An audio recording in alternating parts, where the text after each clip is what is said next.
ہو رہی ہے عمر مثل برف کم، چپ کے رفتہ رفتہ دم بدم۔ اللہ تعالیٰ نے انسان کی جو زندگی بنائی ہے وہ برف کی طرح ہے۔ جیسے برف جب رکھی ہوئی ہوتی ہے تو آہستہ آہستہ پگھل رہی ہوتی ہے، لیکن پگھلتے ہوئے محسوس نہیں ہوتی۔ قطرہ ٹپکے گا اس میں، یہ تو یقین ہوگا کہ پگھل رہی ہے، لیکن ایسا نہیں ہوگا کہ آپ کو برف نظر آئے کہ ایسے آہستہ آہستہ سمٹ رہی ہے، محسوس نہیں ہوتی، لیکن یقین ہوتا ہے کہ یہ بہرحال سمٹ رہی ہے۔ یقین یہ ہوتا ہے سب کو۔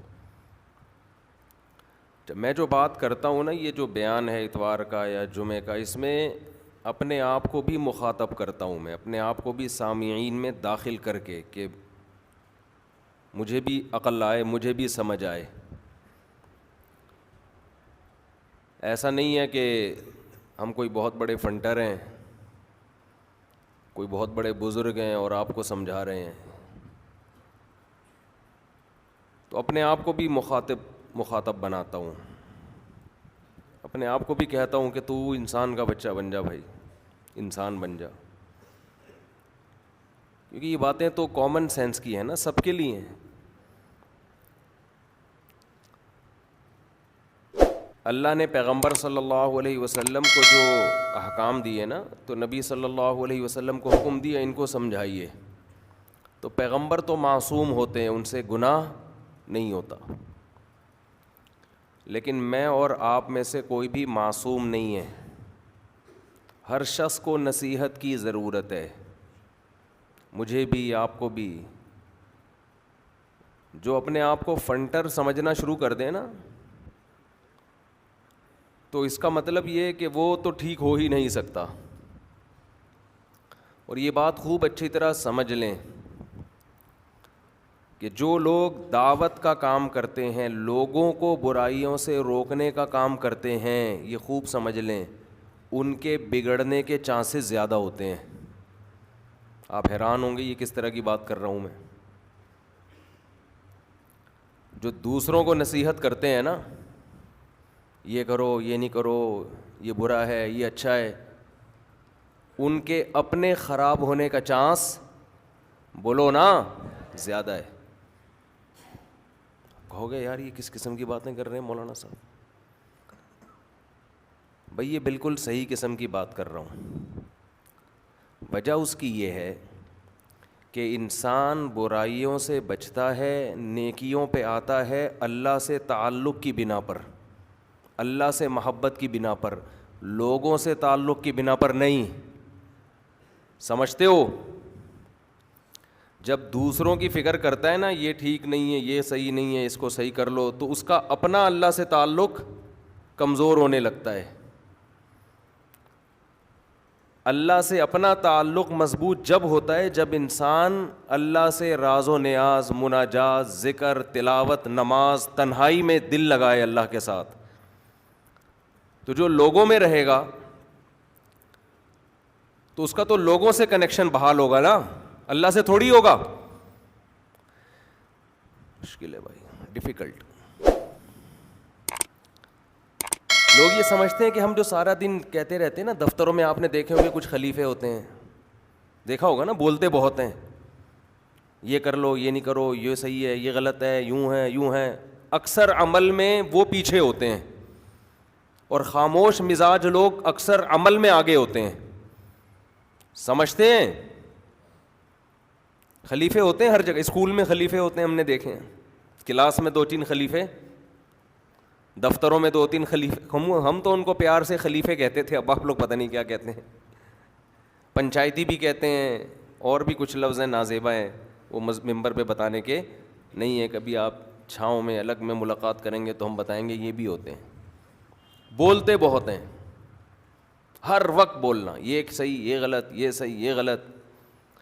اس سے انسان کا اللہ سے جو تعلق ہے وہ کمزور پڑتا ہے۔ دیکھو دل جو ہے نا، دل یہ بہت ساری چیزوں کی طرف ایک ٹائم میں متوجہ نہیں ہوتا. اس کو یہ چاہیے کہ جس کی محبت پیدا کرنی ہے نا, اس کے بارے میں زیادہ سوچے, اس سے زیادہ میل ملاپ رکھے, اس کو زیادہ سنے, اس کی باتیں زیادہ کرے.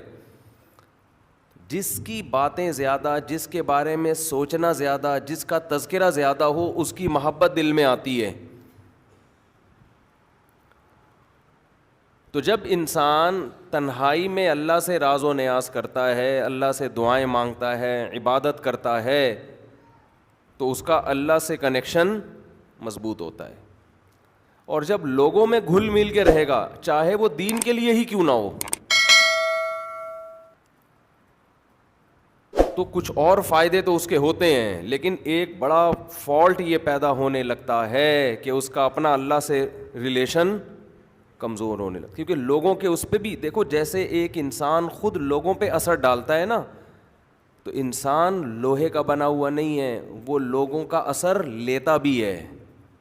سمجھتے ہیں کہ نہیں سمجھتے ہیں؟ وہ لیتا بھی ہے اثر. ہاں, نیک لوگوں کی صحبت میں بیٹھے گا چپ کر کے, بولے گا نہیں, تو اثر لینے کا عمل زیادہ ہوگا. یہ فائدہ ہے. لوگ جو علماء کی محفل میں جاتے ہیں, لوگوں کو فائدہ ہوتا ہے. ان علماء کو جب فائدہ ہوتا ہے جب وہ اپنے سے بڑے لوگوں کی محفل میں بیٹھے ہیں. نہیں آ رہی بات میرا خیال ہے. دیکھو, تابعین صحابہ کی محفل میں بیٹھتے تھے تو ان کو فائدہ ہوا, لیکن صحابہ کو تابعین کے ساتھ بیٹھنے سے نہیں ہوا, صحابہ کو نبی کے ساتھ بیٹھنے سے فائدہ ہوا ہے. سمجھتے ہو کہ نہیں سمجھتے؟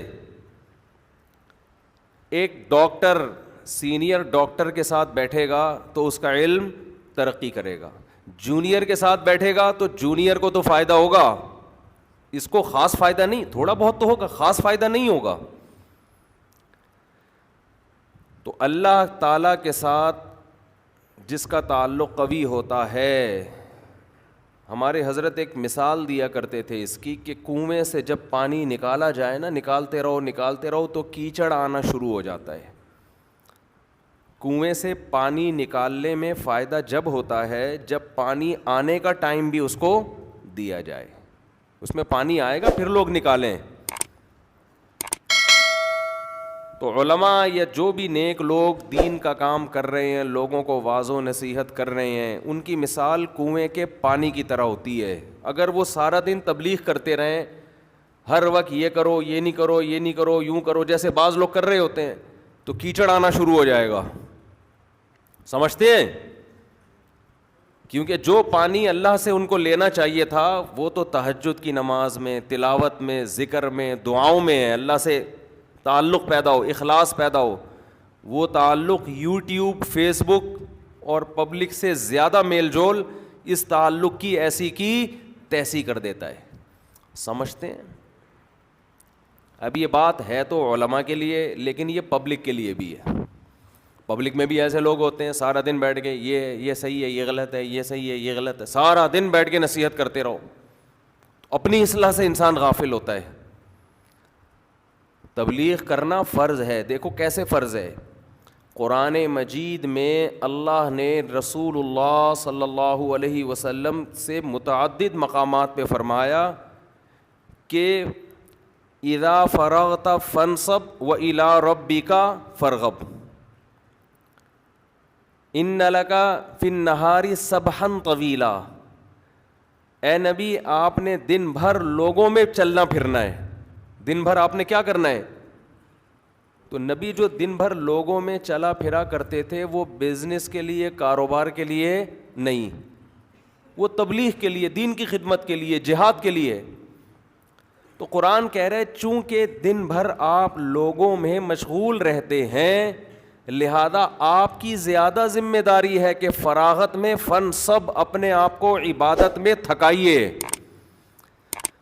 سمجھ میں آ رہی ہے بات؟ کیا مطلب؟ اس فراغت میں جب آپ اپنے آپ کو تھکائیں گے تو آپ کا جو سینہ ہے وہ اللہ کی محبت سے سیراب ہوگا. اس کنویں میں پانی جمع ہوگا جو دن بھر آپ لوگوں میں تقسیم کریں گے. تو جو آدمی بھی بولتا ہے زیادہ، نصیحت کرتا ہے زیادہ، اس پر لازم ہے کہ وہ اتنا ہی زیادہ عبادت میں دل لگائے تاکہ اس کے اندر اخلاص پیدا ہو، اللہ سے تعلق پیدا ہو. کیونکہ اللہ سے تعلق پیدا کیے بغیر جو علم حاصل ہوتا ہے وہ علم فتنہ، تباہی اور بربادی کا ذریعہ بنتا ہے. وہ جوڑ کا ذریعہ نہیں بنتا، وہ محبت کا ذریعہ نہیں بنتا. آج دیکھ لو نا، ہر آدمی ایٹم بم بنا ہوا ہے یوٹیوب پہ. ہر آدمی، کوئی نیا مسئلہ آئے گا، آپ بڑے علماء کو دیکھو جو اللہ سے ڈرتے ہیں. ہم تو رابطہ کرتے ہیں، وہ خاموشی اختیار کرتے ہیں. ہم نے تو یہاں تک دیکھا ہے اپنے اداروں میں کہ ایک مفتی صاحب کے پاس کوئی مسئلہ آیا، انہوں نے کہا سینئر سے پوچھو. حالانکہ ان کی اپنی رائے تھی مگر رائے دینے سے ڈر گئے کہ میں اپنے کندھے پہ رکھ کے بندوق کیوں چلاؤں بھائی، فلاں سے پوچھو. اس کے پاس گئے، انہوں نے کہا فلاں سے پوچھو. ہمیں تو دن رات یہ واسطہ پڑتا ہے نا، ہم تو رہتے ہیں، اللہ کا شکر ہے کچھ علماء میں اٹھنا بیٹھنا رہتا ہے. تو وہ رائے دینے سے ڈرتے ہیں کہ بھئی ہم سے نہیں رائے لو، کس سے لو؟ اس سے لے لو، فلاں سے لے لو. لیکن آپ آج دیکھیں علم کی دو باتیں انسان